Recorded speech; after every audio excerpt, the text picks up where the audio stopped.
Há quase 30 anos, a autonomia do Banco Central do Brasil, o Bacen, é assunto de discussão de pensadores, economistas, juristas, defensores do liberalismo econômico. De um lado, aos que defendem a economia liberal e por isso a autonomia, bem como as políticas neoliberais. Do outro, defende-se a concentração de poder, a submissão ao chefe do executivo como sendo a solução mais benéfica. O PL 19/2019 foi aprovado pelo Senado em novembro de 2020 e aprovado pela Câmara dos Deputados em 10 de fevereiro de 2021, dando ao Banco Central a dita autonomia. Você quer saber como isso afeta o Brasil? A gente vai contar, mas antes dá seu like, se inscreva no canal e compartilha com o máximo de pessoas que você puder, para que todo mundo saiba o que os poderosos estão fazendo com o país. Antes de começar esse vídeo, eu quero deixar uma nota de esclarecimento. A narração que vocês vão ver hoje é a do Luiz, lá do PSOL, e esse vídeo trata-se de uma regravação de um vídeo que está lá disponível no canal da galera do PSOL. Esse vídeo ele foi narrado pelo Luiz e foi roteirizado pelo Daniel, que faz parte da nossa equipe. Como é um assunto muito importante para a gente estar passando para as outras pessoas, a gente resolveu pegar lá e fazer uma espécie de regravação para trazer aqui alguns pontos bem importantes para vocês. Beleza? Criado em 1964, o Banco Central tem como objetivo ser a autoridade monetária máxima do Brasil, zelando pela moeda e tendo papel de órgão regulador do sistema financeiro nacional. Entre as atribuições da instituição, uma das mais importantes é definir a taxa básica de juros do país, por meio de um comitê de política monetária, composto por 8 diretores e o presidente.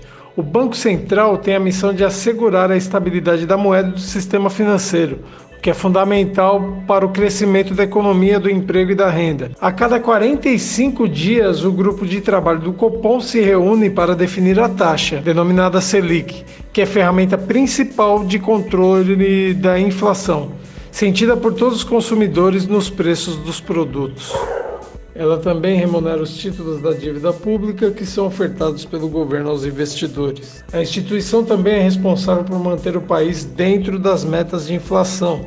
A definição da Selic deve ter critérios técnicos, o que reforça os argumentos de quem defende a bandeira de autonomia do Bacen. Além de ser ferramenta de controle inflacionário, a taxa básica de juros do país, definida pelo Bacen, norteia a formação de outras taxas no mercado, como as do cartão de crédito, que refletem diretamente na rotina de consumo de todos os brasileiros. Existem 3 coisas principais que mudam com a aprovação da PL, que dá autonomia ao Banco Central. Vamos falar de cada uma delas. O PL determina mandatos fixos e não coincidentes de 4 anos para os diretores e o presidente. Esses mandatos se sobrepõem apenas parcialmente ao do presidente. Antes do PL, o Banco Central era autarquia subordinada ao Ministério da Economia, o antigo Ministério da Fazenda. E sendo assim, tanto a presidência quanto a diretoria poderiam ser substituídas caso suas determinações não estivessem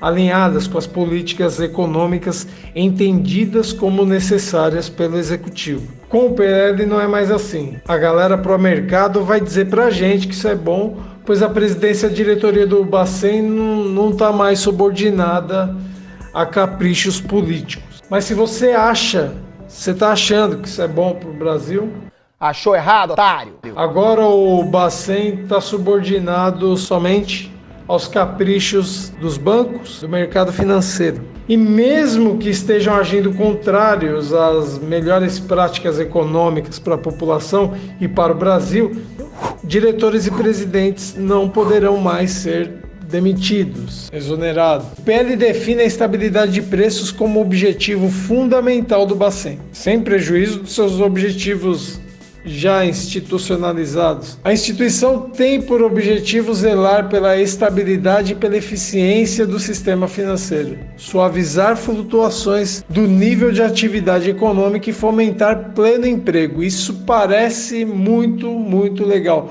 mas na prática é apenas uma carta de boas intenções, um ato de boa fé de que o mercado financeiro irá colocar os interesses do país à frente dos interesses econômicos da elite. É preciso ter clareza que as elites econômicas jamais priorizaram suavizar a flutuação de preços, basta a gente pensar nos itens da cesta básica. Gasolina, energia. É risível também a gente imaginar que essas pessoas tenham qualquer interesse em fomentar pleno emprego. Devemos lembrar que essa gente favorece acionistas que lucram principalmente com a Bolsa de Valores, e a maioria deles foi a favor da contra-reforma trabalhista do governo Temer. Sim, aquela mesma reforma, aquela contra-reforma que dizia que se a gente tirasse os direitos da classe trabalhadora, a gente ia aumentar os empregos. Geraram, na melhor das hipóteses, um total de zero empregos, talvez menos ainda,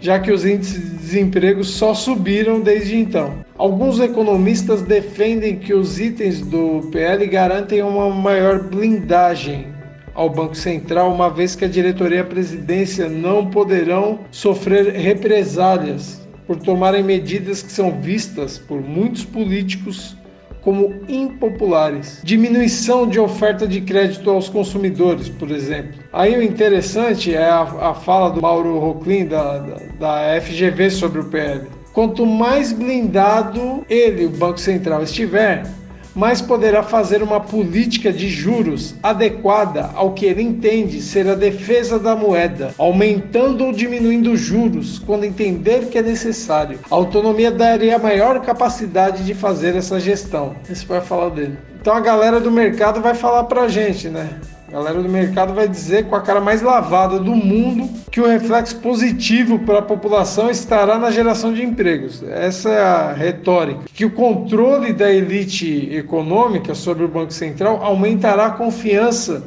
do mercado internacional no Brasil e que gradativamente haverá alta de investimentos no setor produtivo.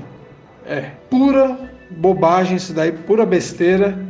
A gente já ouviu essa conversa 1 milhão de vezes e desde 2018 com o Paulo Guedes, talvez até antes, já no governo Temer, a gente já ouviu isso muitas vezes. Vamos deixar uma coisa bem esclarecida, vamos deixar uma coisa bem clara. Nunca na história moderna da humanidade um país conseguiu se desenvolver economicamente de forma significativa e independente, soberana, com investimento de capital externo.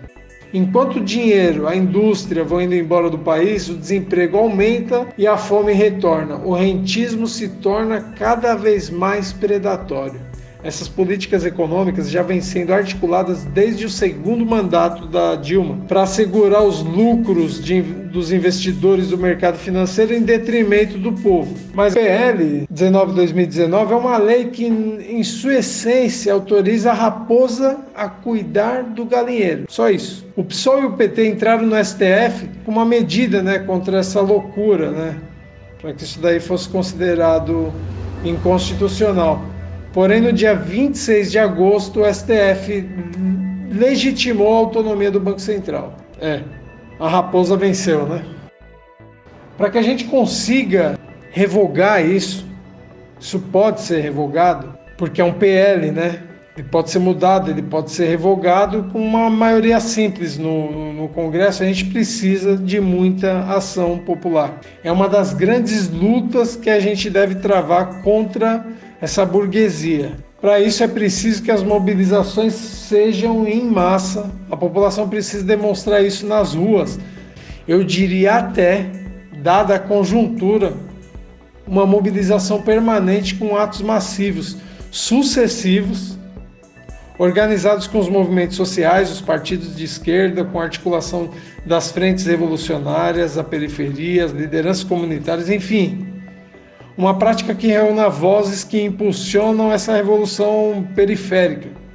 Precisamos reconquistar direitos e acabar com os privilégios.